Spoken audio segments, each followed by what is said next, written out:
La messe d'aujourd'hui est pour Ruth Belcourt, recommandée par Carmen Champagne, pour le repos de l'âme de Donald, recommandé par Siam Emaï. Nous sommes rassemblés ce matin au nom du Père et du Fils et du Saint-Esprit. Que la grâce de Dieu notre Père et la paix de Jésus-Christ notre Seigneur soient toujours avec vous. Sœurs et frères bien-aimés, approchons-nous du Seigneur en toute confiance, car il est pour nous miséricorde et pardon. Tu nous pardonnes nos fautes et nous guéris de toute maladie. Seigneur, prends pitié. Tu es tendresse et pitié, lent à la colère et plein d'amour. Ô Christ, prends pitié. Comme est la tendresse d'un père pour ses enfants, ainsi est ta tendresse à notre égard. Seigneur, prends pitié. Que toute grâce soit rendue à Dieu notre Père, qu'il nous pardonne nos péchés et nous conduise à la vie éternelle.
Bâtir dans l'amour ton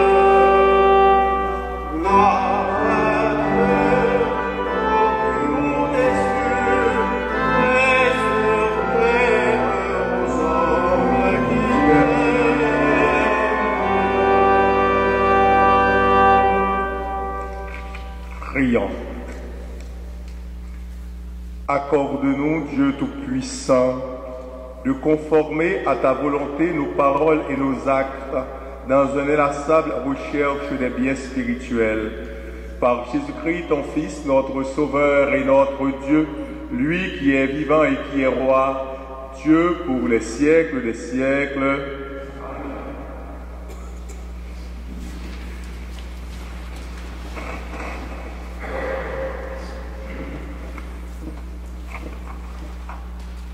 Première lecture. Lecture du livre des Lévites. Le Seigneur parla à Moïse et dit: Parle à toute l'assemblée des fils d'Israël. Tu leur diras: Soyez saints, car moi, le Seigneur votre Dieu, je suis saint. Tu n'haïras pas ton frère dans ton cœur, mais tu devras réprimander ton compatriote, et tu ne toléreras pas la faute qui est en lui. Tu ne te vengeras pas. Tu ne garderas pas de rancune contre les fils de ton peuple. Tu aimeras ton prochain comme toi-même. Je suis le Seigneur. Parole du Seigneur.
Lecture de la première lettre de saint Paul apôtre aux Corinthiens.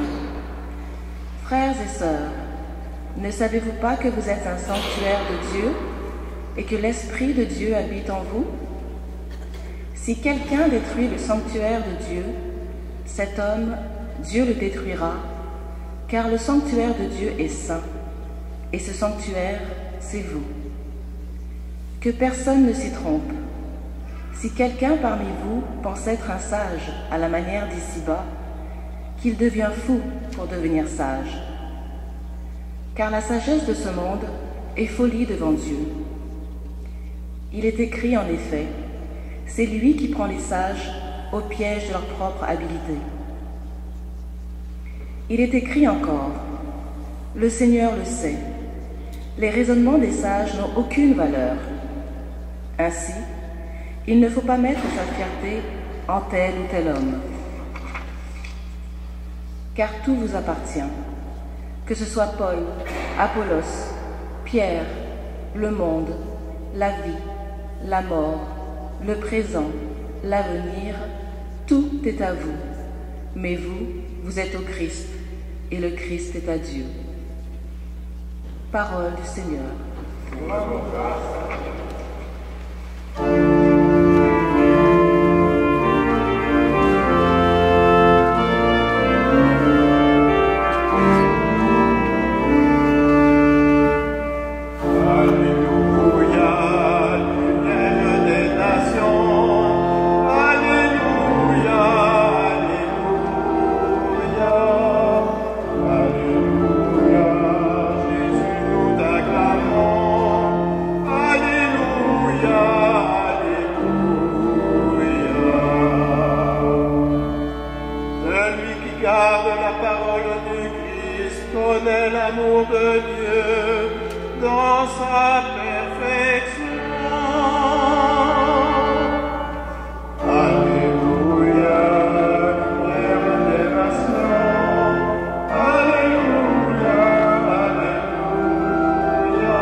Le Seigneur soit avec vous.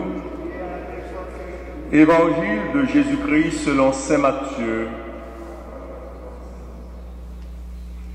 En ce temps-là, Jésus disait à ses disciples, « Vous avez appris qu'il a été dit, œil pour œil et dent pour dent. Eh bien moi, je vous dis de ne pas riposter aux méchants. Mais si quelqu'un te gifle sur la joue droite, tends-lui encore l'autre. Et si quelqu'un veut te poursuivre en justice et prendre ta tunique, laisse-lui encore ton manteau. Et si quelqu'un te réquisitionne pour faire 1000 pas, fais-en 2000 avec lui. À qui te demande, donne. À qui veut t'emprunter, ne tourne pas le dos. Vous avez appris qu'il a été dit, tu aimeras ton prochain et tu haïras ton ennemi. Eh bien moi je vous dis, aimez vos ennemis et priez pour ceux qui vous persécutent, afin d'être vraiment les fils de votre Père qui est aux cieux. Car il fait lever son soleil sur les méchants et sur les bons, il fait tomber la pluie sur les justes et sur les injustes. En effet, si vous aimez ceux qui vous aiment, quelle récompense méritez-vous? Les publicains eux-mêmes n'en font-ils pas autant? Et si vous ne saluez que vos frères, que faites-vous d'extraordinaire? Les païens eux-mêmes n'en font-ils pas autant? Vous donc, vous serez parfaits comme votre Père céleste est parfait. Acclamons la parole de Dieu.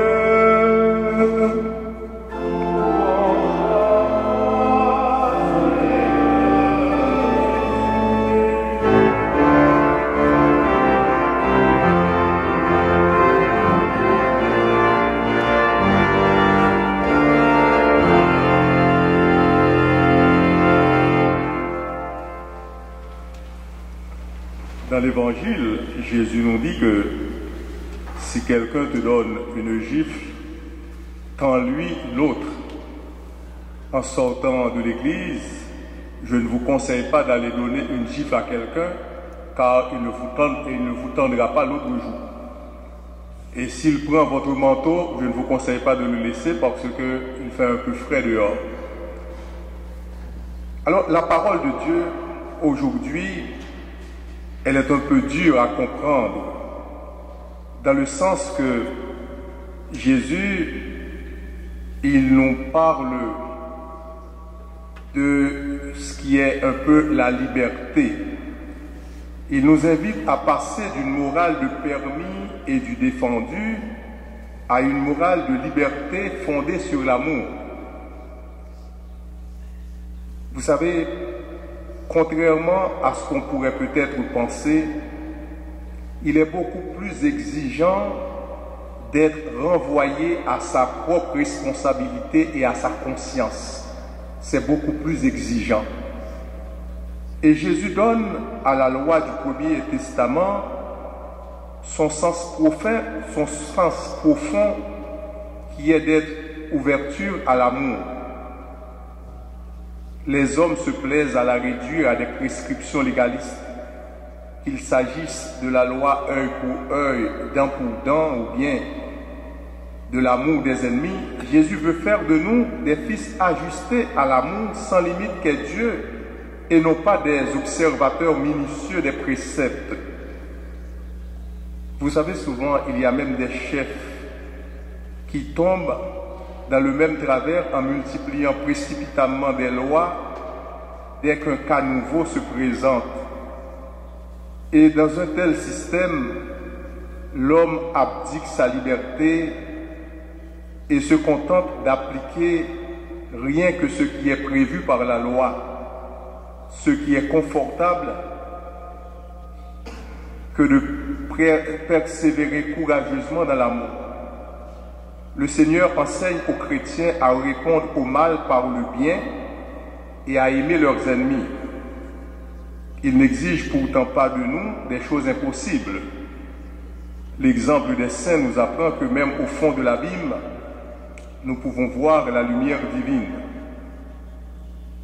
Nous savons aussi que chaque personne humaine se trouve entre l'abîme de l'amour de Dieu et l'abîme de la haine de l'enfer. Nous nous trouvons souvent au carrefour de deux chemins, le chemin de la vie et celui de la mort. C'est le choix dramatique auquel toute personne humaine est confrontée.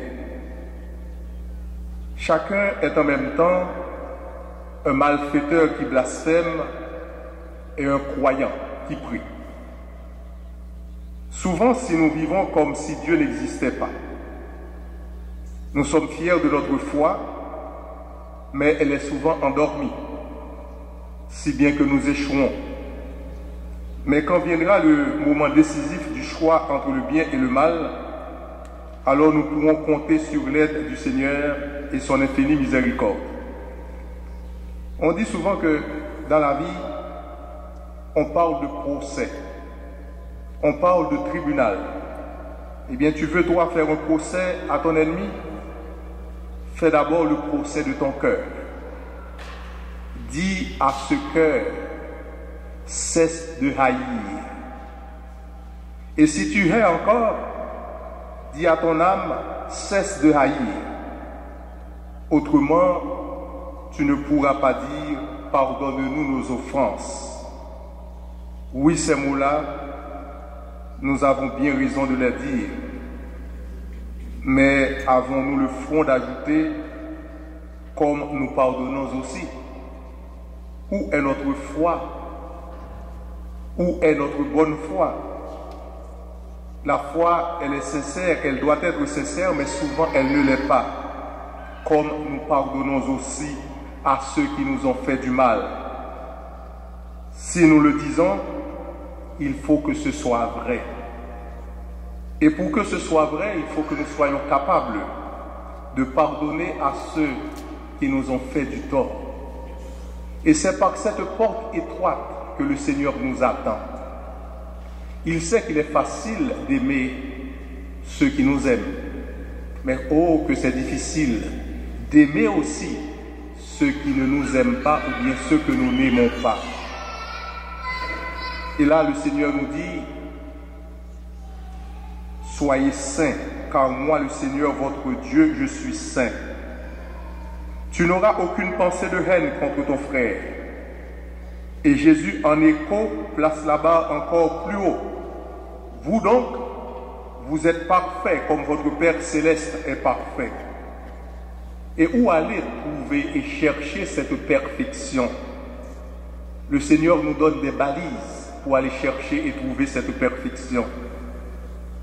Et aujourd'hui, dans l'Évangile, il nous dit d'aimer nos ennemis. Et il insiste. Et là, il ne nous invite pas à la violence. Il ne nous invite pas justement à faire ce qui est mal.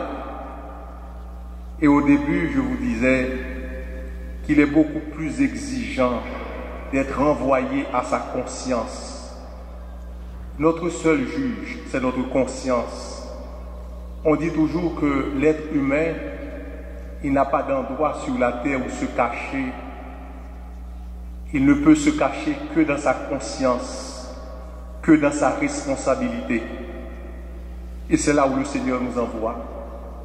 Il nous dit justement d'entrer en nous-mêmes avant de commencer à condamner, à juger les autres et à les condamner. Commençons d'abord par nous juger nous-mêmes, par condamner notre cœur, notre âme. Et ainsi, s'il y a ce dialogue entre nous-mêmes et notre conscience, ce dialogue entre nous-mêmes et notre âme, ainsi nous pouvons faire la paix avec nous-mêmes, avec les autres et avec Dieu. Amen.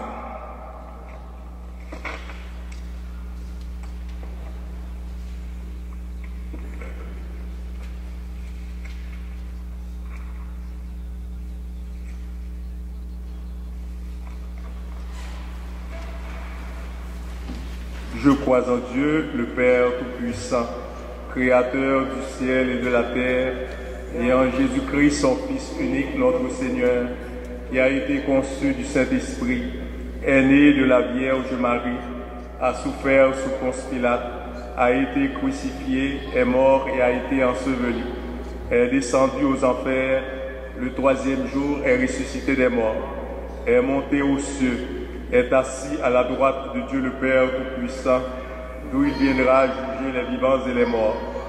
Je crois en l'Esprit Saint, à la Sainte Église catholique, à la communion des saints, à la rémission des péchés, à la résurrection de la chair, à la vie éternelle. Amen.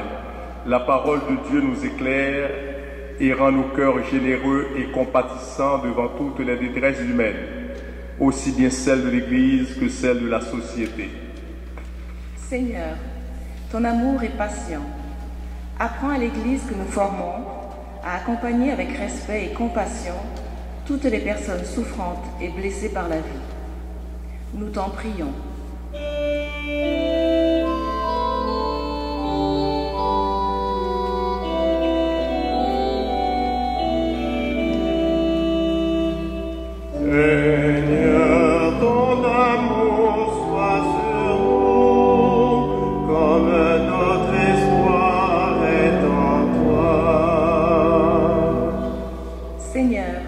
Ton amour est attentif aux gens d'humble condition.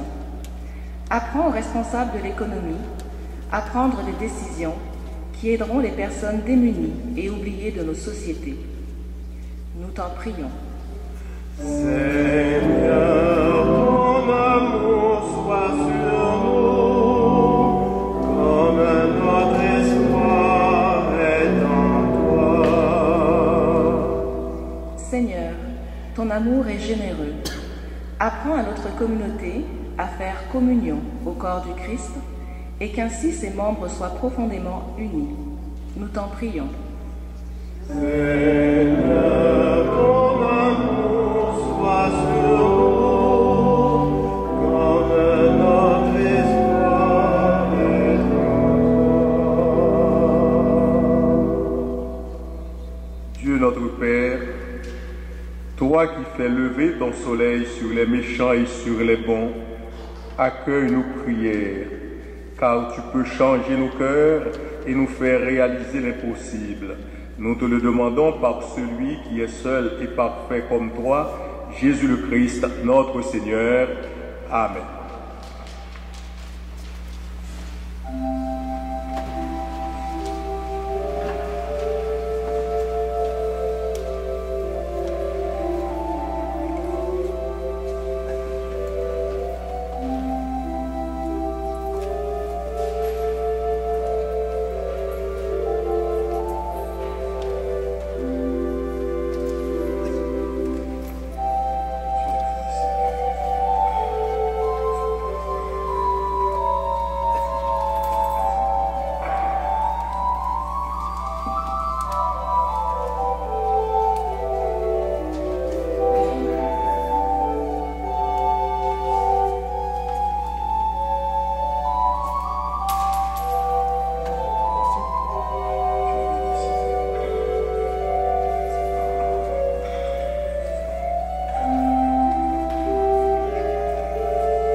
Prions ensemble au moment d'offrir à Dieu le sacrifice de toute l'Église. Regarde, Seigneur, ceux qui te présentent ce pain et ce vin. Tu nous as conduits ici pour nous rassembler en ton Fils Jésus, notre grand prêtre. Comme tu l'as consacré, consacre-nous pour la louange de ta gloire, maintenant et pour les siècles des siècles. Amen. Le Seigneur soit avec vous. Élevons notre cœur. Rendons grâce au Seigneur notre Dieu.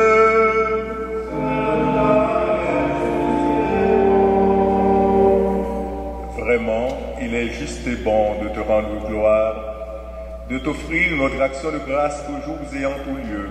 À toi, Père très saint, Dieu éternel et tout-puissant. Oui, nous le reconnaissons.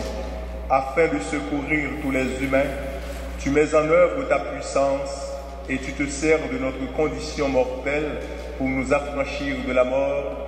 Ainsi, notre existence périssable devient un passage vers le salut par le Christ à notre Seigneur.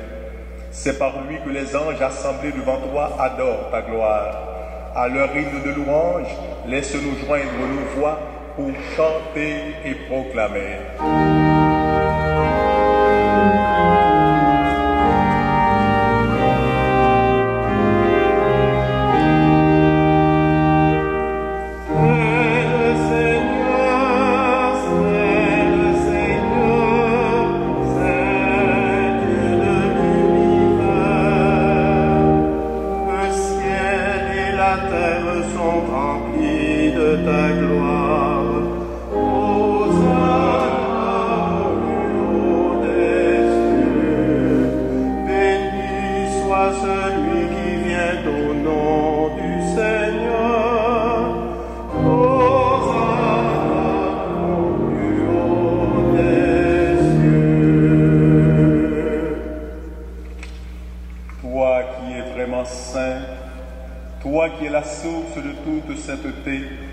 Nous voici rassemblés devant toi et dans la communion de toute l'Église.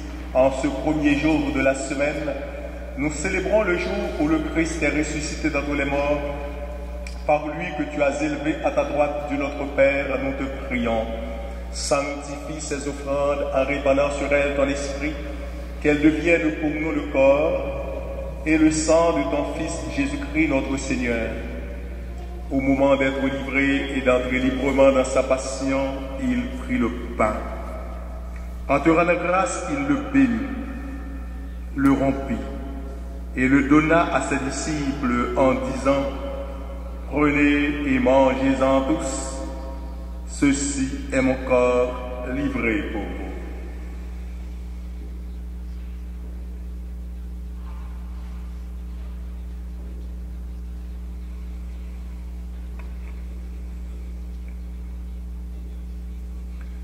De même, à la fin du repas, il prit la coupe. De nouveau, il rendit grâce et la donna à ses disciples en disant: prenez et buvez-en tous, car ceci est la coupe de mon sang, le sang de l'alliance nouvelle et éternelle, qui sera versé pour vous et pour la multitude en rémission des péchés. Vous ferez cela en mémoire de moi.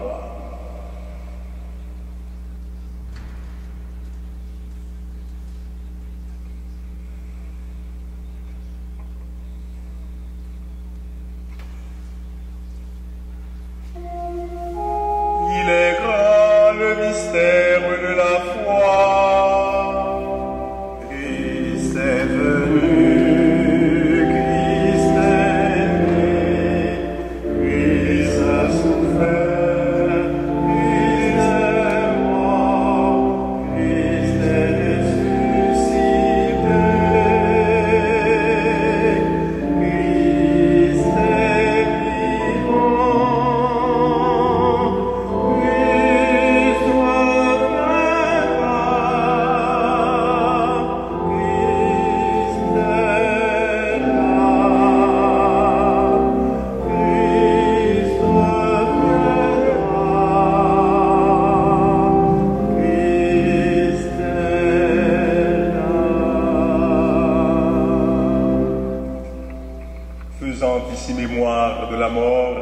résurrection de ton Fils.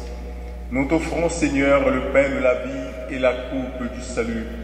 Et nous te rendons grâce car tu nous as choisis pour servir en ta présence. Humblement, nous te demandons qu'en ayant part au corps et au sang du Christ, nous soyons rassemblés par l'Esprit Saint en un seul corps. Souviens-toi, Seigneur, de ton Église répandue à travers le monde. Fais-la grandir dans ta charité avec le pape François, notre archevêque Christian, l'ensemble des évêques et tous ceux et celles qui ont la charge de ton peuple. Souviens-toi aussi de nos frères qui se sont endormis dans l'espérance de la résurrection et de tous les hommes qui ont quitté cette vie. Reçois-les dans ta lumière auprès de toi. Sur nous tous, enfin, nous implorons ta bonté. Permets qu'avec la Vierge Marie, la bienheureuse Mère de Dieu, avec Saint Joseph, son époux, avec les apôtres et les saints de tous les temps qui ont vécu dans ton amitié, nous ayons part à la vie éternelle et que nous chantions ta louange par Jésus-Christ, ton Fils bien-aimé.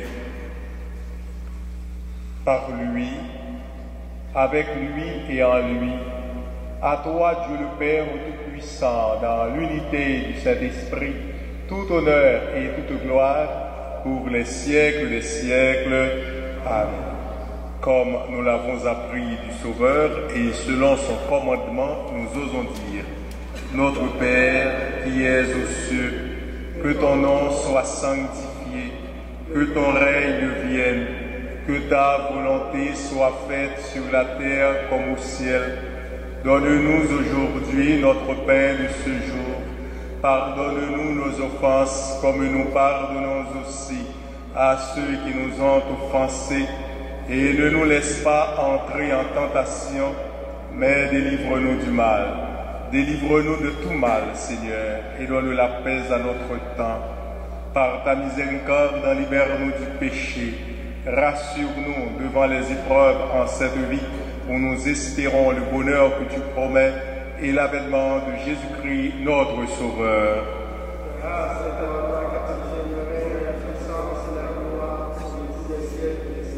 Seigneur Jésus-Christ, tu as dit à tes apôtres: je vous laisse la paix, je vous donne ma paix. Ne regarde pas nos péchés, mais la foi de ton Église. Pour que ta volonté s'accomplisse, donne-lui toujours cette paix et conduis-la vers l'unité parfaite, toi qui règnes pour les siècles des siècles. Amen. Que la paix du Seigneur soit toujours avec vous. Dans la charité du Christ, échangez un signe de paix.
Voici l'agneau de Dieu qui enlève le péché du monde.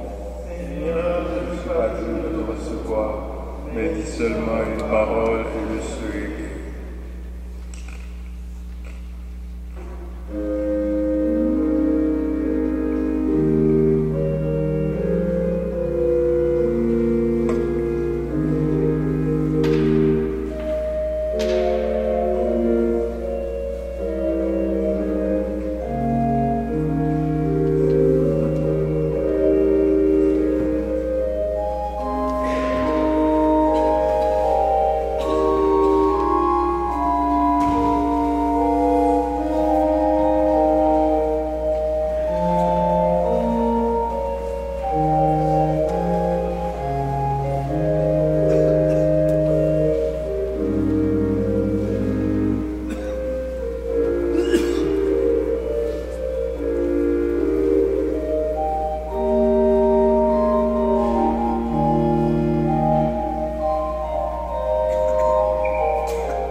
Prions.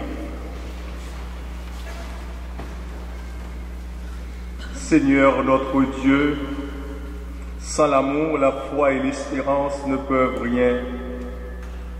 Que cette communion nous donne la force de partager les fardeaux de nos frères et sœurs. Nous témoignerons ainsi que tu es la source de tout amour pour les siècles des siècles. Amen. Mercredi prochain, qui sera le 26 février, à 11h, il y aura la messe et l'imposition des cendres. Pour ceux et celles qui ne pourront pas venir ce mercredi, dimanche prochain, au début de la messe, l'abbé André va vous imposer les cendres et ainsi nous pourrons commencer notre carême 2020. Donc, mercredi, la messe est à 11h. Le Seigneur soit avec vous. Que Dieu Tout-Puissant vous bénisse, le Père, le Fils et le Saint-Esprit. Allez dans la paix du Christ.